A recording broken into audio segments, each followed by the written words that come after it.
morning, everyone. So, what is our first order of business this 2025? That is to read a book, like what we always do in 2023.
So, I think we need to move indoors kasi medyo tumutulo pa yung ulan. Kakaulan lang kasi.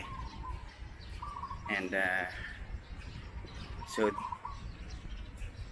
although this is a video about what I'm supposed to do for 2025 pertaining to my design studio, but actually ever since I think 2023, 2024, what I've been doing consistently is reading in the morning.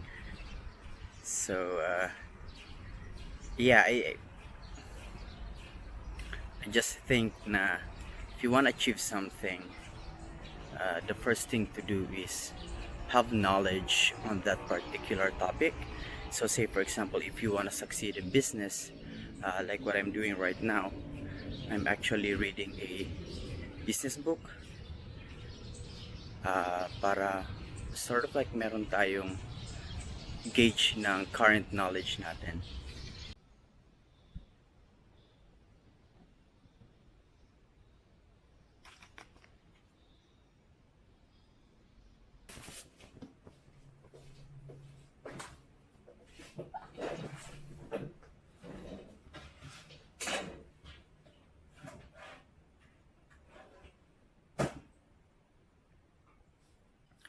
Okay, so now we're back in our desk after ilang minutes na winarm up natin yung eyes natin by strolling sa labas and just looking at nature. So that's what I normally do during the morning. Kasi if I were to go straight sa computer, lalo na medyo we're in our 30s, going to our 40s na tayo. So we gotta take care of our body more. So before facing the computer, I think it's really best na mag-warm up muna yung body natin. Whether it's maybe pwede tayong mag-exercise muna, right? But in my case, I do a lot of early morning walks and quick reads para not only our eyes will be warmed up, but pati yung brain natin. Okay?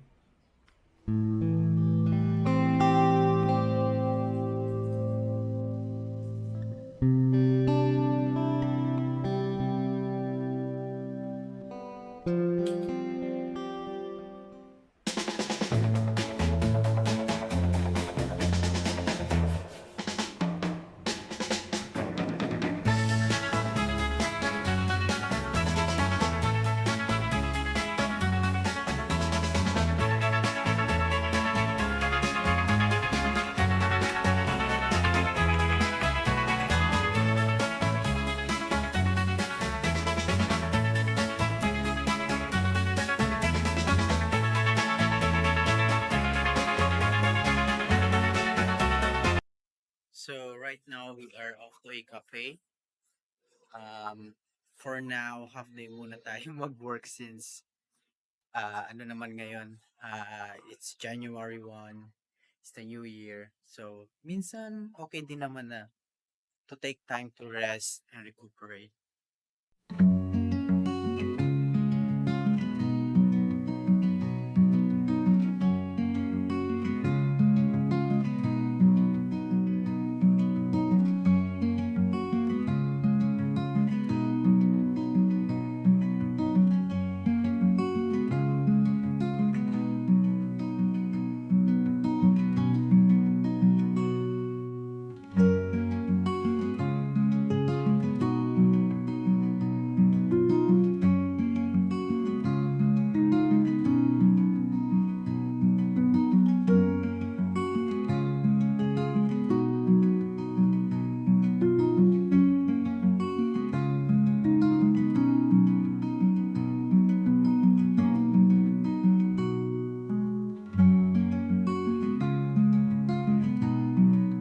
Say cheese.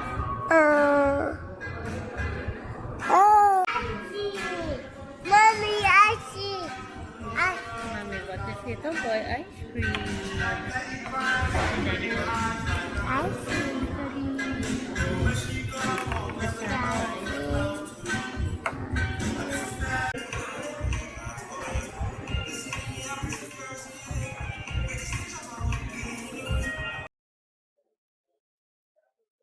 Okay guys, so dyan nagtatapos yung video natin for today.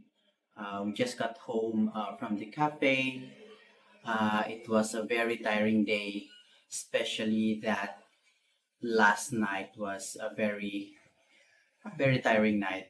So, but as the saying goes, start the year right, so you can also end the year right. Or start your day right and end the day right as well. Okay, so I'm just gonna some coffee and kain lang muna tayo ng turon, and after that we're going to edit the video and then we're done for the day. So that's it for my video for today, creatives. See you next time. Bye bye.